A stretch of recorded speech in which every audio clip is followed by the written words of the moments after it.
Jésus confessa devant Caïphe, le souverain sacrificateur, qu'il était le Fils de Dieu, et devant Pilate, le gouverneur, qu'il était roi. Dans ces deux cas, il rendait témoignage à ce qu'il était. Quand le souverain sacrificateur entendit que le Seigneur rendait témoignage par ses paroles, dorénavant vous verrez le Fils de l'homme assis à la droite de la puissance et venant sur les nuées du ciel, il déchira ses vêtements en disant « Il a blasphémé. Qu'avons-nous encore besoin de témoins? Voici, vous avez entendu maintenant son blasphème. Que vous, ensemble, et répondant, ils dirent « Il mérite la mort. » Matthieu 26, 57, 66, 27, 1, 2, 11, 18. Pourquoi n'ont-ils pas accepté le témoignage donné par le Seigneur Jésus? Quelle était leur pensée secrète? Ils n'avaient pas l'intention de prouver qu'il était ou non véritablement le Fils de Dieu, car ils estimaient que le seul fait d'avoir confessé qu'il était le Fils de Dieu était déjà coupable.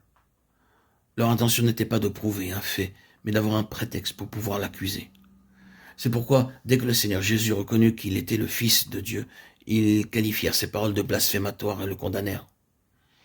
C'est la preuve qu'ils n'avaient pas l'intention de rechercher si cet homme était vraiment le Fils de Dieu. Leur seul souci était de pouvoir le condamner et le tuer en se basant sur une quelconque de ses paroles.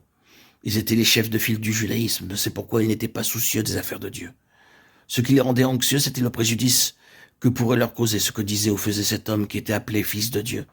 S'ils le laissaient en vie, leur position serait à tout jamais ébranlée et leur autorité renversée. À cause de cela, ils se débarrassèrent en hâte de Jésus afin de sauvegarder leur intérêt personnel. Bien qu'apparemment ils montraient un intérêt pour le temple en tordant les paroles du Seigneur, qui aurait dit, selon un témoin, « Je puis détruire le temple de Dieu et en 3 jours le bâtir ». Cependant, le Seigneur Jésus n'avait pas parlé ainsi. Je vous invite à lire Jean 2, 19, 21. Ils ne firent rien pour empêcher que le temple ne devienne une caverne de voleurs. Lorsque le Seigneur entra dans le temple pour en chasser les marchands, ils avaient voulu le faire périr. Marc 11, 17, 18. Ils voulaient seulement conserver l'apparence extérieure du temple pour en tirer profit. Ils ne voulaient pas la réalité du temple. Leur péché aurait été dévoilé. Ils observaient quelques rites religieux, mais ils avaient rejeté la vérité à tel point qu'ils voulurent la détruire. Sans hésitation et sans autre information, ils avaient jugé que la confession de Jésus d'être le Fils de Dieu était un crime. Ils considéraient qu'une telle confession était taboue. Même si cela avait été vrai, cette chose ne devait pas être prononcée. Le Seigneur Jésus ne fut pas condamné à cause de ce qu'il était, mais parce qu'il rendait témoignage à ce qu'il était en lui-même.